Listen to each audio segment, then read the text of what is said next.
नमस्कार दोस्तों, मैं जलस सिंह एक नए ब्लॉग में आप सभी का स्वागत करता हूं, अभिनंदन करता हूं, वंदन करता हूं। आज का मेरा विषय है आने वाले समय में आधार, मोबाइल नंबर और पते से जुड़ सकती हैं भू संपत्तियां। इसके लिए चलेगा मिशन और जारी होगा विशिष्ट पहचान संख्या यानी भू आधार। जैसा कि आप जानते हैं कि हमारे अपने लिए यानी व्यक्तियों के लिए आधार संख्या अलॉट की गई है। आधार कार्ड हम सभी ने आधार पहचान पत्र बनवाया है।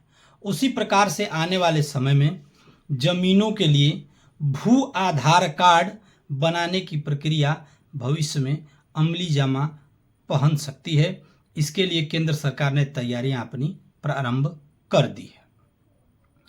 मित्रों, अभी स्वेच्छा से ही और सहमति के आधार पर ही जो भू राजस्व या खेत जो हैं, उन खेतों में जो हमारी खतौनियाँ हैं उनमें नाम, आधार नंबर और पते को जोड़ा जाएगा। आधार अभी अनिवार्य तो नहीं है, सहमति के आधार पर, आपसी सहमति के आधार पर यदि आप स्वैच्छिक रूप से तैयार होंगे तो उसको जोड़ा जाएगा। केंद्र सरकार भू राजस्व के डिजिटलाइजेशन और उसमें सुधार के लिए आवश्यक कदम उठाने से पीछे नहीं हटेगी। जैसा कि आप जानते हैं, गत वर्ष के बजट में, अंतरिम बजट में केंद्र सरकार ने ग्रामीण क्षेत्र में राज्य सरकारों की ओर से व्यापक भूमि सुधार सहायता देने की घोषणा की थी और इसके लिए नेशनल जियो स्पैटियल मिशन और पीएम गति शक्ति मिशन का इस्तेमाल किया जाएगा। मित्रों, जैसा कि आप जानते हैं कि गांव में अभी जो संपत्तियां हैं उनके बहुत सारे विवाद पेंडिंग हैं और सबसे ज़्यादा विवाद उसी के हैं।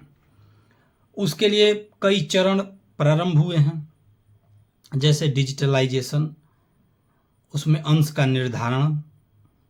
फिर आप देखे होंगे अब खेतों में जो बोई जाती हैं फसलें, उनका कौन सी फसल बोई गई है इसके लिए लेखपाल लोगों को एक ऐप दे दिया गया है और वह जा करके खेत के पास ही खड़ा होकर के उसका निर्धारण करते हैं।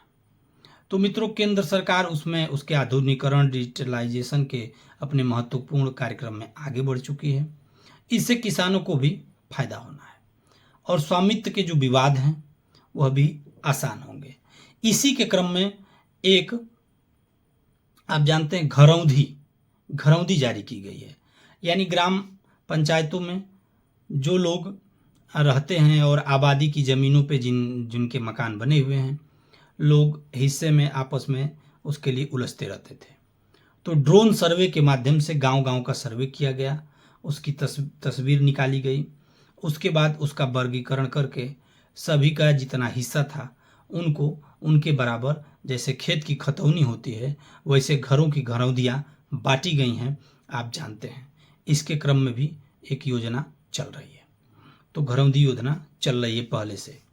आने वाले समय में हमारे किसान भाइयों के लिए जो भूमि का हमारा ज़मीन है उसके लिए विशिष्ट पहचान संख्या जारी की जाएगी, जिसको बोले जाएगा भू आधार संख्या जारी की जाएगी, जिससे आने वाले समय में हमारे कृषक भाइयों को बहुत ही लाभ होने वाला है।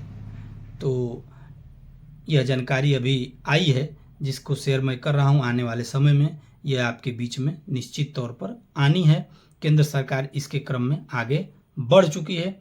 यदि वीडियो सूचनात्मक है, अच्छी लगी हो तो प्यारा सा लाइक कर दें, कमेंट कर दें और यदि यूट्यूब पर हैं तो सब्सक्राइब कर दें, फेसबुक पर हैं तो फॉलो कर दें।